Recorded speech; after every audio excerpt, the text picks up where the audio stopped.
On March 8th, Apple held its peak performance event and announced a range of products, including the new green colors for the iPhone 13 and 13 Pro, a new color and the M1 chip for the iPad Air, the iPhone SE 3, Mac Studio and the Studio Display. And at the end of the event, there was one product that polarized the tech community, the Studio Display.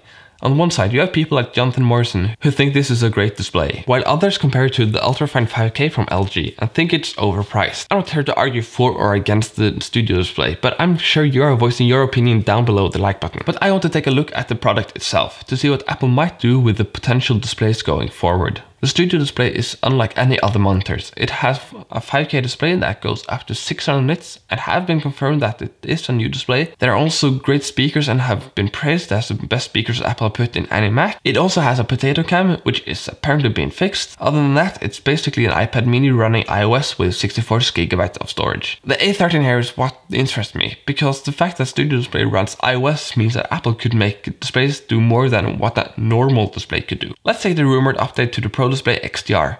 That display, if rumors are true, is supposed to ship with a 7K display. And a large part of the tech community is hoping for the display to also have ProMotion, or in other words, a variable refresh rate up to 120Hz. And I can't seem to find a display cable standard that supports 8K up to 120Hz. That would make the 7K at 120Hz hard to do. But what if Apple makes a proprietary standard that feeds the SoC in the display the information it needs to then run the display, especially at higher frame rates? Or that Apple could make it more like an eGPU that helps the Mac to run the display alongside it, not just by itself.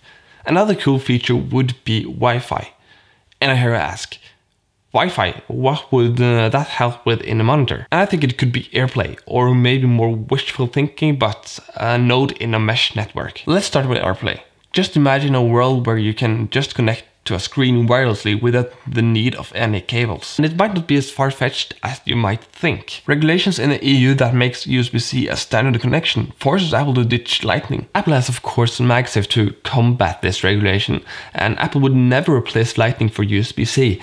So that means that Apple would remove the port way before that. That takes us closer to a portless future. And what about the network mesh idea? Since Apple discontinued the AirPod product line in 2018, Apple hasn't really come back to that product category. But Apple has a lot of products that are meant for homes. They of course have the HomePod Mini, the Apple TV, and a desktop computer that doesn't move, and HomeKit compatible devices. If you also could include the displays they are selling, Apple could use those devices to create a mesh network to extend the Wi-Fi signal. And if Apple did that, Apple could also make a router that could add more privacy and Apple-specific features like private relay and more advanced parent control based on screen time. I think there's a huge potential for what Apple can do with potential new displays. So let me know what you think down in the comments. So if you enjoyed this video, please hit the like button and subscribe for more tech-related content.